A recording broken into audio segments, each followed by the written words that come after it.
दूषित लोक सकले आस पीब जीवन जल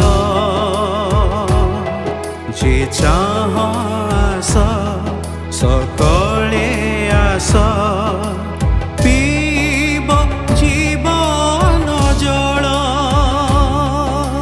पीब जीवन जल। प्रिय श्रोता बंधु प्रभु श्री ख्रीष्ट महत नाम आपन को शुभेच्छा। पवित्र बाइबल जिसा पुस्तक 53 अध्याय 12 पदरे आम यहपरी पाठ करूँ। एहेतु आम्भे महत मानक मध्य ताहांकु अंश देबा और से पराक्रमी मानक संगे लूट विभाग करिनेबे, कारण से मृत्यु मुखरे अपना प्राण ढाली देले और धार्मिक मानक सहित गणित हेले, तथापि से अनेकंकर पाप भार बहिले और धार्मिक मानक निमंते प्रार्थना कले। पिता ईश्वर अपना पुत्र को महत मानक मध्य अंश देवाकू और पराक्रमी मानक संगे लूट भाग करने निमंते वाक्य दान करती तथा एथिर चारोटी कारण दर्शाती। तहिर प्रथम कारण होउछे से मृत्यु मुखरे अपना प्राण ढाली देले। आमे सहजरे कहि थाउ जे पापीर परित्राण निमंते प्रभु श्रीख्रीष्ट क्रूसरे हत हेले। आमे जानु जे सही समयर शास्त्री फारूसी जाजक माने षड़यंत्र करी प्रभु श्रीख्रीष्ट को क्रूसरे चढ़ाई थिले। प्रभु श्रीख्रीष्ट मृत्यु पर से माने एवं एपरिक शैतान मध्य समस्ते भाविले जे से माने एक बड़ जीत हासिल करिसेंती, मात्र सत्यता आउ किछि थिला। मूल प्रश्न होउछि प्रभु श्रीख्रीष्ट प्राण तांको ठारू निया गला ना से निज प्राण दान कले। प्रभु श्रीख्रीष्ट स्वयं कहिथिले,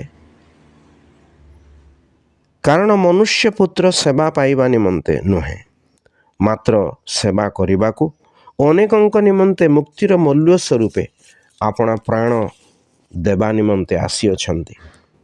से केउ उद्देश्य नहीं एही पृथ्वी को आसथिले ताहा से उत्तम रूपे जानिथिले। एथिमै से अपना मृत्यु संबंध स्पष्ट रूपे कहते, केही मोठारू मोहर प्राण नहीं पारे नाही, मात्र मु आपे ताहा दान करे। ताहा दान करने को मोर अधिकार अच्छी और ताहा पुनर्बार ग्रहण करने को मोर अधिकार अच्छी। यही कारण ही महाजाजक और फारूसी मान आसवा सैनिक माने तांकु जेतବେଳେ धरिबाकू आसिले से मानक सम्मुख को जाई जीशु कहले, तुम मैंने जहाँ को खोजु अछ मु सही। लूक लेखंती जीशु उच्च स्वर रे डाकी कहले, हे पिता तुम हस्तरे मु आपणार आत्मा समर्पण करुअछि। यह कही से प्राण त्याग कले। यही समस्त घटनारू यह स्पष्ट रूप हुए जे ताहांको प्राण निया जाई नथिला, मात्र से स्वयं निजर प्राण देले। ए कार्य पिता ईश्वर संतोष व्यक्त करी ताहांको एक अंश और लूट भाग देवार वाक्य देथिले।